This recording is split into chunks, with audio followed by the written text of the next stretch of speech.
반드시 멸망하는 사람과 성공하는 사람의 차이를 오늘 말씀을 통해서 우리에게 교훈을 주고 있습니다. 주는 그리스도시요, 신앙 고백합시다. 주는 그리스도시요 살아계신 하나님의 아들이십니다. 진짜로 예수가 그리스도이심을 믿고 고백하는 것이라면 저와 여러분은 앞으로 평생 아무 문제 없을 줄 믿습니다. 어떤 일이 와도 상관없습니다. 왜냐하면 우리는 하나님 자녀이기 때문에. 하나님 자녀에게는 어마무시한 권세를 하나님이 동행하여 줍니다. 권세, 하늘 권세, 땅의 권세, 이 우주를 움직이는 모든 권세, 영혼을 좌우하는 하나님의 권세가 내게 있는 거예요. 아멘. 그래서 예수님께서 직접 얘기한 거예요. 너희는 사람의 육신으로 사람을 치고 사람의 목숨을 앗아가고 괴롭히는 그걸로 괴로워하거나 그거나 마음 아파하지 말라. 그건 아무것도 아니다. 그건 뭐냐? 네 영혼을 죽이고 살릴 수 있는 여호와 하나님이 네 안에 있다면 너는 감사한 것이다. 어떤 것도 두려운 거 없어요. 할렐루야. 가난한 것도 상관없습니다. 하나님이 나와 함께하면 최고 부한자 위에 누리게 돼요. 그러니까 이 예수 그리스도를 고백하는 이거를 전제하고 오늘 말씀 봐야 돼요. 이걸 전제하고 교회 내에서 일어나는 문제를 오늘 여러 가지 중에서 말씀합니다. 두 가지를 얘기해요. 크게 얘기해서 뭐냐? 하나는 거짓된 교훈을 주의해라. 두 번째는 돈을 사랑하지 마라. 돈의 문제에 대해서 얘기해 주고 있어요. 교회에서 거짓된 교훈이 무슨 말이냐? 다른 교훈을 주의하라 그 말이에요. 교회마다 이렇게 보면요, 다 예수 얘기하고 다 하나님 얘기하고 똑같은 성경 다 보고 찬송도 똑같은 찬송 다 예배도 다 비슷하게 가고 다 축도도 하고 기도도 하고 다 해요. 교회라고 합니다. 그런데요, 진짜 교회 아닙니다. 그런 다른 교훈으로 가득 찬 교회는 교회 아니에요. 그냥 교회 모임, 교회라는 탈을 쓰고 모이는 종교 모임이에요. 그거는 생명 없습니다. 하나님이 저주하는 모임이에요. 하나님이 왜 잘 자라고 있는 그 이스라엘 바리새인들이 심어놓은 그 무화과 나무를 저주해서 잎을 다 말리고 나무를 죽여버리겠습니까? 그게 이스라엘 이 바리새인들의 영적인 상태를 얘기해주고 있거든요. 영이 다 죽어버린 거야. 하나님과 상관없다니까. 아무리 말씀을 많이 알고 암송하고 외우고 그 말씀을 은혜 받고 그 말씀을 붙잡고 막 체험을 하고 무슨 짓을 다 했다도 아무 상관없어요. 예수가 그리스도이심을 진짜 모르고 못 누린다면 나하고는 상관없는 거예요. 하나님과는. 그건 생명 없는 종교 생활이에요. 그러니까 다른 교훈이라는 건 뭐냐면 예수 얘기하는 것 같은데 다른 걸 다른 거. 우리의 행위, 윤리, 도덕, 율법, 마음, 양심, 굉장히 정직, 상식, 객관, 합리, 막 모든 것을 동원해서 예수 위에 올려놔. 그게 교회라면 필요 없잖아요. 그건 대학이나 평생 교육에서 배워야 되는 거지. 교회 와서 그런 거 하는 게 아니거든요. 다른 것을 자꾸 가르쳐요. 하나님 뜻이라고 하면서. 하나님 자녀가 어떻게 그러면 됩니까? 말은 맞는데 틀리다니까요. 하나님 자녀가 죄질 수도 있고 실수할 수도 있고 실수를 어쩌다가 아니라 24시간 계속 할 수도 있어요. 아니 어쩌다 한 번 하면 용서가 되고 1년 360을 계속하면 용서 안 되고 그런 논리가 어디 있어요 그게. 예수님께서는 70번씩 7번이라도 용서하라 그랬는데 그건 뭐냐? 계속 용서해라 그 말이에요. 왜? 너는 100번 죽었다 깨어나도 용서받지 못할 죄를 내가 단번에 용서했지 않냐 그 말이에요. 그래서 사람들이요 교회를 잘못 교육을 받았어요. 교회 다니면 정직히 되는 줄 알아요. 그거는 당연한 거지. 교회 다니기 때문에 정직하다. 틀린 말이라니까요. 그거는 인간으로서 당연히 정직해야죠. 그런데 거짓말할 때도 많아요. 거짓말할 때도. 대의를 위해서 일부러 성의의 거짓말을 할 때도 많다니까요. 그럼 정직하지 못했으니까 하나님 회개해야 됩니까? 그러니까 우리는 이 세상 가지고 있는 기준으로 보게 되면요, 교회가 이상한 종교의 형태밖에 안 지나치지 않아요. 다른 교훈을 따르지 말고 올바른 교훈을 따르라. 오늘 말씀 보여주고 있습니다. 자, 오늘 그 3절에 그렇게 얘기하잖아요. 누구든지 다른 교훈을 하며 바른 말 곧 우리 주 예수 그리스도의 말씀과 경건에 관한 교훈을 따르지 아니하면. 다른 교훈, 거짓된 가르침의 말씀은 4장 1절에서도 얘기해놔요. 뭐라냐? 귀신의 가르침이다 그랬어요. 교훈을 하고 있는데 그 출발이 악한 영이다 그 말이에요. 복음을 전제한 교훈이 아니라 악한 영의 전제된 교훈이다 그 말이에요. 악하다. 사람을 지적하잖아요. 지적하는 그게 악한 거예요. 왜냐하면 복음을 전제한 교훈이 나가면 지적이 아니에요. 그건 사랑이에요. 하나님 은혜고 하나님 계획이고. 그러니까 귀신의 가르침으로 각인 뿌리 체질된 우리의 인생이기 때문에 뭐든지 악한 행동이 나가는 거예요. 악하게. 전부 안 되는 쪽으로, 쪼개거는 쪽으로, 자르는 쪽으로, 무너진 쪽으로, 결판 내는 쪽으로, 뒤집는 쪽으로 가는 거예요. 왜냐하면 악한 영이니까. 영이 귀신의 영을 가르침을 받으니까 귀신이 좋아하는 일을 하는 거예요. 열매가 그렇게 나올 수밖에 없어요. 그러니까 출발이 악하니까 결론도 악한 거예요. 출발이 선하면 결론도 아름답습니다. 행복합니다. 감사와 만족이 나옵니다. 하나님 앞에 영광이 되고 기쁨이 되고 찬송이 됩니다. 그런데 출발이 악하기 때문에 결론도 악하게 끝나는 거예요. 이게 왜 그러냐? 다른 교훈에 내가 각인 뿌리 체질이 있어서 그래요. 뭐 여타 막 이제 다 빼고 영적 상태를 얘기하는 거잖아. 올바른 교훈을 뭐냐? 두 가지를 얘기해요. 첫째는 뭐냐? 예수가 그리스도라고 하는 이 말씀을 붙잡고 가는 자. 반드시 올바른 교훈의 말씀에 영적 상태가 되어진 겁니다. 봄에 보면은 시골에 가면은 모내기 하잖아. 모를 심기 전에 논을 전부 물을 채워놓고 다 이렇게 갈아놓고 모를 심어서 뭐가 자랄 수 있는 바탕을 미리 다 깔아놓잖아요. 그러고 나서 모를 심습니다. 그래야 이게 벼가 잘 무성하게 자라서 쌀 농사를 좋은 결실을 맺을 수 있는 거예요. 우리가 똑같습니다. 이 그리스도로 된 영적 상태를 완전히 다 속 내 영혼 골수까지 다 깔아놓고 가야 영적 상태가 계속 새 힘을 넣고 하나님의 은혜를 누릴 수 있는 바탕이 되는 거예요. 그래서 뭐니 해도 뭘 응답 받았다 안 받았다 무슨 뭔가 이게 성공한다 안 한다 나는 뭐가 일 잘 된다 뭐 이런 논리를 떠나서 영적 상태가 예수가 그리스도로 완전히 답을 낸 상태이냐 아니냐 그게 중요한 거예요.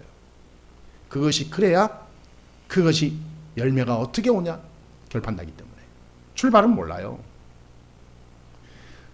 그리고 올바른 교훈을 말하는데 두 번째 어떤 교훈이냐면요. 오직 그리스도 안에서 행복한 경건의 삶을 살아라. 경건, 행복한 경건. 오늘 4절에 뭐라 하십니까? 그는 교만하여 아무것도 알지 못하고 변론과 언쟁을 좋아하는 자니 이로써 투기와 분쟁과 비방과 악한 생각을 하며. 그러니까 다른 교훈을 하는 사람 특징을 얘기해 주는 거예요. 교만하고요. 참 교만합니다. 그러니까 진짜 예수 믿고 구원받고 그리스도를 아는 사람은요. 교만이 죽어버려요. 왜냐하면 하나님이 은혜로 자기가 죽었다 살았다는 것을 믿어지고 고백하기 때문에. 나 같은 인간, 지푸라기 같은 인간, 지나가는 벌레만도 못한 무가치한 인간이 복음 깨닫고 영원한 생명의 반열에 올랐다 그 말이에요. 세상 그 누구보다 축복받은 사람인 거예요. 하나님의 자녀. 그러면 어떻게 됩니까 여러분? 교만할 수가 없죠. 목사도요. 교회가 갑자기 이게 커지고 돈이 생기고 막 힘이 생기면요. 교만해집니다.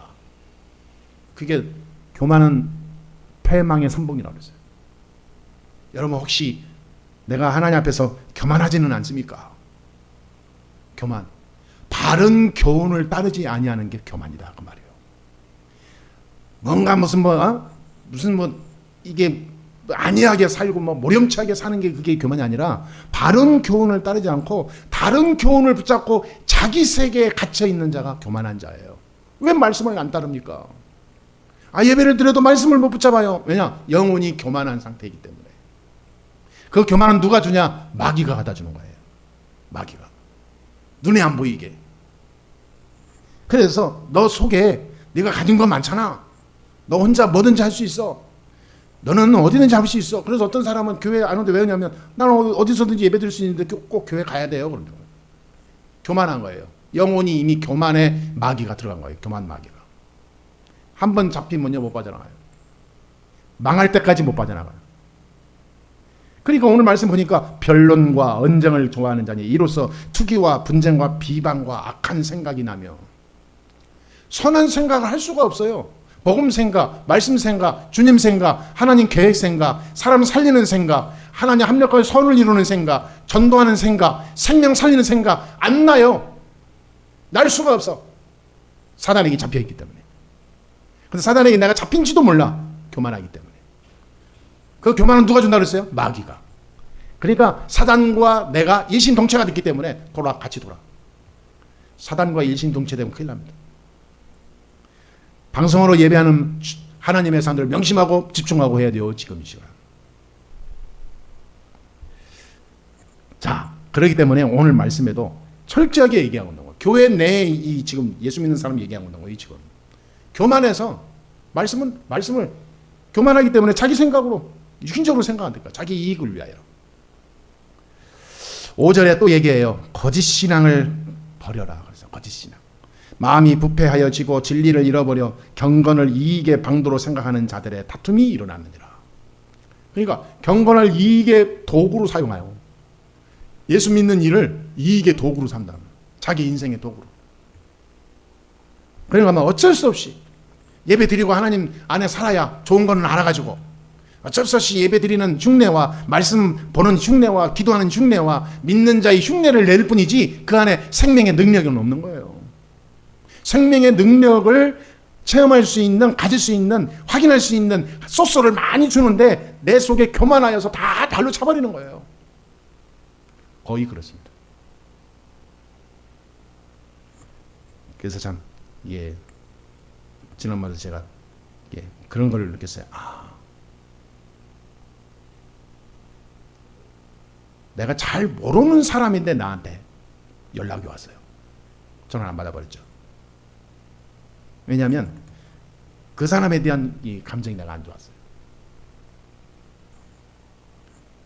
그리고 뭐 보통 나중에 내가 전화하거나 뭐 문자하거나 그런데 아예 안 해버렸죠. 그러다가 기도하는 중에 며칠 지나서 내가 안 되겠다 싶어서 전화를 했어요. 전화했더니 반갑게 받더라고요. 근데 가만히 생각해 보니까 이런 거예요. 나도 내 이익이 안 되니까 육신의 눈으로 사람을 보고 있지 않나? 라는 점검을 해봤어요. 하나님의 이름이라는 빙자해서. 그래서 내 속으로 진짜 이 마음의 회개가 되더라고요. 모든 일, 모든 현장, 모든 만남, 모든 사람은 하나님이 복음 때문에 전도 때문에 미자리 교회 살리고 교회를 일으켜서 세계 237 나라 살리라고 주신 하나님의 축복이고 역사다. 아멘. 그게 진짜 그 내 안에 딱 와야 돼요. 그때부터 천지개벽이 일어나는 거예요. 내 생각을 완전히 뒤집는 천지개벽이 일어난다니까요. 우리가 오늘 말씀을 하나님의 음성으로 붙잡고 돌아가야 될 줄 믿습니다. 이래야 다툼도 시기도 세상 다른 교훈으로 언쟁하고 싸우고 하는 것이 없어져요. 사단의 모든 그 통로, 지푸라기 하나 못 들어오는 통로가 다 무너지는 거예요. 이게 아니면 흑암 몰고 오는 이 사단이요, 우리 집과 내 삶에 완전히 잔치를 하고 돈다니까요.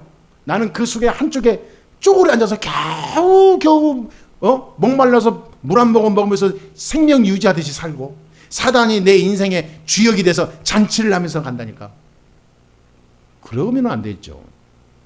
우리는 답을 다 가지고 있는데 답을 버려버리고 안 되는 쪽으로 자꾸 걸어간다면 그런 영적 소경이 되어지면 안 되잖아요. 두 번째입니다. 오늘 두 번째 교훈을 뭐합니까? 돈의 문제에 대해서 얘기해주고 있어요. 부에 대해서, 부에 대해서 말해줍니다. 여기 이 돈과 부를 얘기하면서 네 가지 말씀을 우리에게 주고 있어요. 첫째는 뭐냐? 자족하는 마음이 있어야 된다. 자족. 오늘 6절에 나오잖아요. 그러나 자족하는 마음이 있으면 경건은 큰 이익이 되느니라. 성경은요, 우리에게 자꾸 자족하는 마음을 강조하거든요. 자족이라는 말은 외부의 환경에 영향받지 않고 내 내적으로 감사와 만족과 기쁨이 넘치는 상태를 말해요. 내적으로. 외부의 상태의 상황에 흔들리지 않는 걸 말해요. 이 내적인 힘, 내적인 만족은 뭡니까? 아까 얘기했듯이 그리스도의 비밀을 가진 구원의 그 하나님의 사람을 말해요. 이 사람은 행복한 사람입니다. 그리스도로 행복한 사람.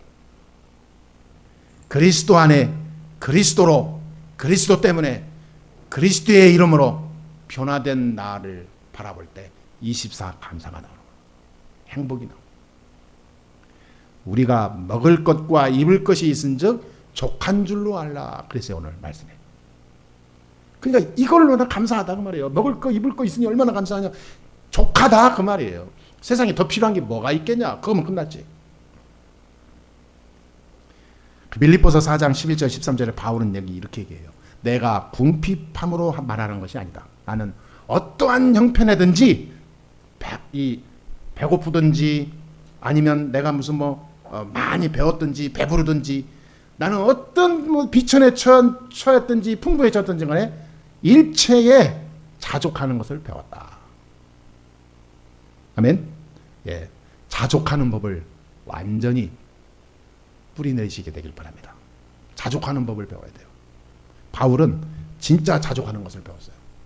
일체. 그러니까 어디서 배웠냐? 말씀에서 배웠어요. 그리스도 안에 들어가다 보니까 그것이 실제로 믿어지고 체험되고 확인되고. 내게 능력 주신 자 안에서 내가 모든 것을 할 수 있느니라. 그랬어요.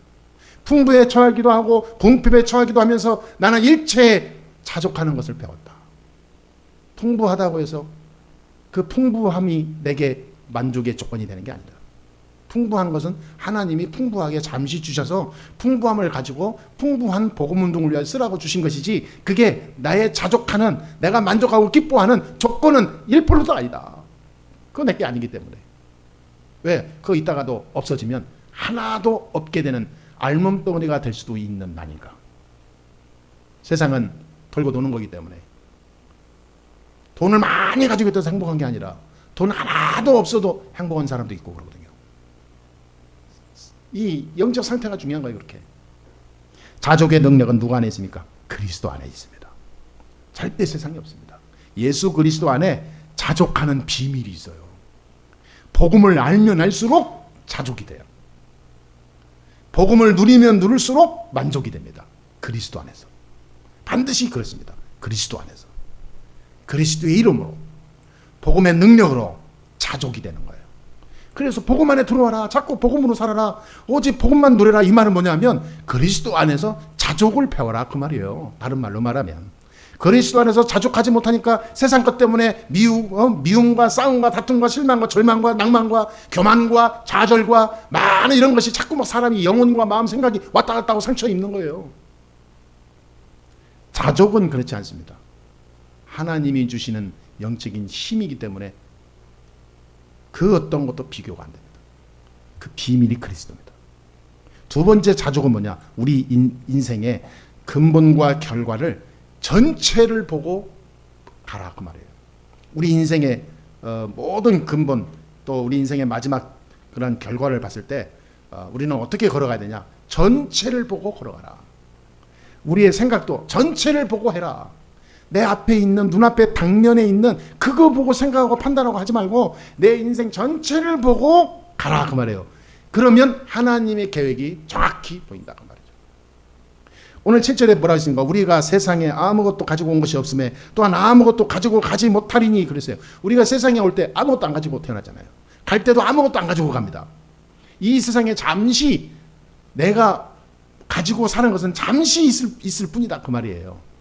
잠시 있다가 없어지는 거예요. 근데 우리의 이 영혼은 천국까지 연결이 돼요. 영원히. 이 세상에 있으면서 천국까지 영원히 가지고 가는 게 우리의 영혼입니다.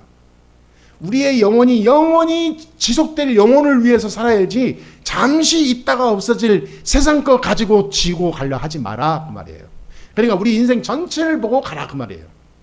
잠시 있다가 없어질 내 일, 내 사업, 내 부, 또 내 사람들 잠시 있다가 없어지건데 그거 붙잡고 내 생을 다하지 말라 그 말이에요. 어저께 뭐 지난주에도 이게 우리 사고 났잖아요. 그 돈 몇 억 돈 때문에 아무 상관없는 사람들까지 다 불질러서 다 죽게 만들었잖아요. 그게 돈이 우상이니까. 인생 전체를 모르는 거예요. 이 세상 잠시 있다가 없어질 이 세상인데 여기에 내 생을 다 드리는 거죠. 그럼 뭐냐? 지옥의 권세가 완전 딱 붙잡게 됩니다. 이 세상은 사단이 쥐고 있거든요. 이 사단은 지옥에 갈 존재잖아요. 그래서 사단이 자기의 백성들, 지옥에 함께 들어갈 백성들을 골라내서 지옥 가는 급행열차를 타게 하는 거예요. 세상 것 쥐게 해가지고. 그래서 저와 여러분은 꼭 명심해야 됩니다. 세상 것이 좋은 것이나 돈과 명예와 권력이 좋은 것이지만 거기에 내 생을 드리는, 거기에 내 마음이 빼앗겨버리면 우상이에요. 그것이 나의 삶의 만족이 되는 조건이 된다면 이미 우상화가 된 거예요. 그것 때문에 내 인생에 많은 트라우마가 생겼다고 한다면 그것은 이미 사단에 짓밟혀서 당하고 있는 거예요. 지옥에 가는 사단에게 철저하게 무너진다면 말이 됩니까? 진짜 구원받았습니까 우리가? 내가 지옥 갈 수도 있지 않겠습니까? 그래서 그리스도가 필요한 겁니다. 반드시 예수 그리스도의 이름으로 구원받은 하나님 자녀는 지옥의 권세에서 해방될 수 있어요. 아멘? 그러니까 우리가 그래서 예수 그리스도가 필요한 거예요. 왜 돈을 사랑하지 말라고 하냐? 그것이 사단이 쥐고 우리를 지옥의 권세 아래 지옥 문턱까지 우리를 끌고 들어가는 경우가 되니까. 구원받아는 지옥은 안 가더라도요, 지옥의 권세 아래 짓밟히다가 간다는 거 어떻게 합니까? 세 번째로는요, 부하려 하는 사람들의 모습을 보라고 그랬어요. 부하려 하는 사람들의 모습. 부하려 하는 사람들의 모습이 뭡니까? 오늘 9절에 보니까 부하려 하는 자들은 시험과 올모와 여러 가지 어리석고 해로운 욕심에 떨어지나니 곧 사람으로 파멸과 멸망에 빠지게 하는 것이라 그랬습니다.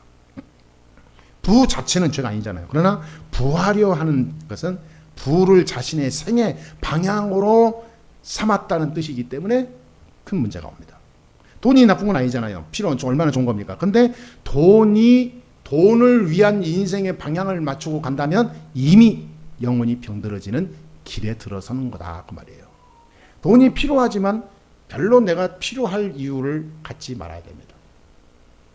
필요하다는 생각도 하지 말아야 돼요. 하나님이 필요하시면 주신 거예요. 그렇죠? 아니 우리 아이가 학교에서 학용품을 사라고 숙제를 하는데 돈이 필요해서 사야 되는데 네 알아서 해라 그러는 어디가 엄마가 어디 있어요? 학교 갔다 오면 알림장 보고 오늘 뭐가 필요한가 엄마가 먼저 봐요. 그렇죠? 아이가 쓰긴 썼는데 어떻게 썼는지도 몰라. 그래서 받아 써서 왔는데 엄마가 확인하고 엄마가 머리에 집어넣는다니까요. 아이보다. 오늘 뭐 필요한 거. 또 살 게 뭐 있나. 돈 필요한 게 뭐 있나. 미리 준비해요. 미리. 그게 하나님입니다. 하나님 필요하면 하나님 미리 준비하는 거예요. 믿습니까? 돈이 내가 필요하다? 필요하지 않다니까요. 필요치 않다고 생각해야 돼요. 어느 목사님이 만났는데 이 넥타이를 했는데 이 넥타이 차에서 이제 타가지고 이제 더우니까 풀어놔서 옆에 놨는데 만져보니까 넥타이 좋은 거네요. 했더니 바로 그냥 김무섭 좋아 보여. 어떻게? 예. 그래서 뭐 좋으면 가질래? 그래서 너 김목사 해 그러더라고. 그러니까 내가 필요하다고 하지도 않았는데 알아서 줘. 이 하나님이라니까요. 내가 저 넥타이 보니까 정말로 내가 갖고 싶습니다. 고상합니다. 정말 넥타이 처음에 넥타이 한번 가졌으면 좋겠습니다. 하나님 주시옵소서. 이게 이상한 교훈에 빠진 사람들인 거예요. 필요 없어요. 넥타이 없으면 안 차면 되죠. 넥타이가 내 인생의 주 목표는 아니잖아요. 하나님 필요하면 다 주시게 돼 있다니까요. 내가 필요해서 자꾸 뭔가 그 필요한 걸로 자꾸 들어가면 하나님이 역사할 이유가 없어요. 그러니까 돈도 여러분 돈이 돈을 어떻게 투자하고 어떻게 막 사고 돈을 어떻게 갖고 뭐 돈이 막 돈이 좋고 막 이게 돈에 저와 여러분의 마음이 빼앗기면 안 됩니다. 돈은 그냥 물건입니다. 그리고 돈은 내 거 아닙니다. 돈은 하나님 거예요. 하나님 필요하면 땅 속에서라도 끌어내서라도 나에게 주시게 돼 있어요. 왜냐하면 하나님 자녀이기 때문에. 우리는 절대 하나님을 믿잖아요. 저는 진짜 그렇습니다. 나는 평상시에 뭐 염려도 하고 불신앙도 하지만 중요한 순간에는 절대 주권 속으로 들어가요. 절대 복음, 절대 믿음. 하나님 살아계시다니까요. 아니 그리스도 안에 모든 것이 다 있다고 우리에게 수만 번 얘기했는데 성경에. 그러니까 이 비밀을 몰랐던 가룟 유다는 엉뚱한 돈을 사랑하다가 무너진 거예요. 네 번째 마지막으로 뭡니까? 돈을 사랑하는 길로 가지 말라고 합니다. 오늘 10절에 보니까 돈을 사랑하며 일만하게 뿌리가 되느니 이것을 탐내는 자들은 미혹을 받아 믿음에서 떠나 많은 근심으로서 자기를 찔렀도다. 그랬어요. 돈을 사랑하면 망하는 길이 된다 그 말이에요. 그러니까 우리 미자리 교회들이 다 그런 건 아니지만 저 같은 경우도 보니까 가장 많이 연약한 것이요 뭐냐면 이 돈입니다. 부 그리고 이 어떤 그 가지고 살아가는 어떤 생활 다 돈과 연계되어 있잖아요. 여기에 가장 약해요. 실제로 현실이고 돈 없으니까 뭐 아무것도 뭐 할 수 없잖아요. 육신적으로 무슨 뭐 영화생활 할 수 있습니까? 사회생활 할 수 있습니까? 뭐 어디 전도하러 가더라도 차비가 있어야지 가지. 그러니까 그런 정도요. 물론 걸어가면 되지만은 그 정도로 제약이 따른다고 말해요. 어디 나가서 밥 먹고 싶어도 먹고 싶은 밥을 못 먹어요. 냄새만 맡고 나야지. 보통 사람들 그럽니다. 지금 현장에 보면 미자리 교회들 목사님들 그렇게 목사님들 많아요. 물론 뭐 생활이 뭐 그건 아무것도 아니죠. 저는 과거에 그런 그 과정을 거쳤지만 지금 뭐 그런 거 가지고 얘기한 게 아니라 미자리 교회가 그러다 보니까 진짜 선교, 진짜 전도, 진짜 제자 이거 하는 일에 많은 어려움을 겪는다 그 말이에요. 교회는 많은데 아무 힘이 없다 그 말이에요. 왜? 제자가 나와서 사회 문화도 살리고 봉사도 하고 많은 어려운 사람들 돕기도 하고 교회 안에서 구원받은 자 중에서 그런 제자가 나와야 되는데 교회는 많은데 그런 교회 할 수 있는 교회가 이게 없으니까 없는 거예요. 진짜로. 각종 음악, 문화, 영화, 교육, 정치, 경제, 산업에 직접적인 영향을 끼치는 참 그리스도인이 그렇게 많지 않습니다. 손 꼽아요. 근데 원래 성경은요 그렇지 않았거든요. 원래 세계를 움직인 사람들은 다 하나님의 사람이었어요. 아브라함, 요셉, 야곱 다 그랬잖아요. 모세, 초대교회 다 그랬다니까요. 초대교회는 250년 만에 로마를 복음화시켜버리고 국교로 만들었는데 로마의 왕이 주일날 교회당에 나왔대 예배드리러. 근데 그 정도로 기독교 이 복음 문화가 사회 전체를 다 뒤집었어요. 왕도 교회 안 나오면 안 돼. 그 정도로 됐어요. 왕이 목사의 눈치를 봐야 돼. 왜? 잘못하면 왕직도 잘릴 수 있기 때문에. 저거 제대로 정치하면 안 되겠네. 교만한 왕이네. 진짜 하나님은 아는 왕 세우자. 바꿔버린다니까. 그게 중세교회예요. 그래서 교회 이게 나중에 커져버리니까 큰 총회장이 나왔는데 이 총회장 권력이 왕보다 더 세버렸어요. 이게 그렇게 해서 이제 병들었지만은 진짜 복음 가지면 사람을 변화시킬 수 있다 그 말이에요. 그러니까 돈 사랑하지 말아야 됩니다. 돈이 오걸랑 별로 필요 없는데 이게 자꾸 오네 그래야 돼요. 아멘. 돈이 들어왔다고 이거 여보 막 돈 1,000만 원 들어왔어 막. 뛰지 마세요. 그거 부끄러운 줄 알아야 돼요. 에이 이렇게 자꾸 들어와 귀찮은데. 난 돈 필요 없는데 이래야 돼요. 하나님 속으로 한쪽으로 하지만 감사합니다 하나님 그래야 돼요. 그러면 돈을 자꾸 사람들이 돈에 이게 관심이 많아. 돈에 관심 두지 마세요. 그러니까 의도적이라도 돈이 관심 없는 사람처럼 사세요. 그래야 내 상태도 그렇게 바뀌게 돼 있어요. 어디 가서도 사람들과 이야기할 때도 자꾸 재산 이야기, 땅 이야기, 건물 이야기. 돈 조금 있는 사람들은요 만나면 지네끼리 맨날 그 얘기합니다. 야 얼마 올랐대? 언제 팔아야 될까? 맨날 그런 얘기합니다. 속으로 아이고 등신들. 그거만 얼마 올라서 뭐 하겠다고. 하나님은 전 우주 세계 다 하나님 건데. 그건 다 우리 아버지 건데 다 내 거지.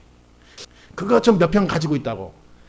어떤 사람 그러더라고요. 목사님 이거 몇 평인데 지금 올라가지고 2배, 3배로 팔으면 엄청난 이익이 될 것 같아요. 3개 팔아서 딴 데 가가지고 큰 땅 싼 데 가서 사가지고 또 짓고 또 팔고 아주 훌륭한 그런 이 CEO가 되겠다고 하더라고. 아이고 속으로 야 병신도 여러 가지구나.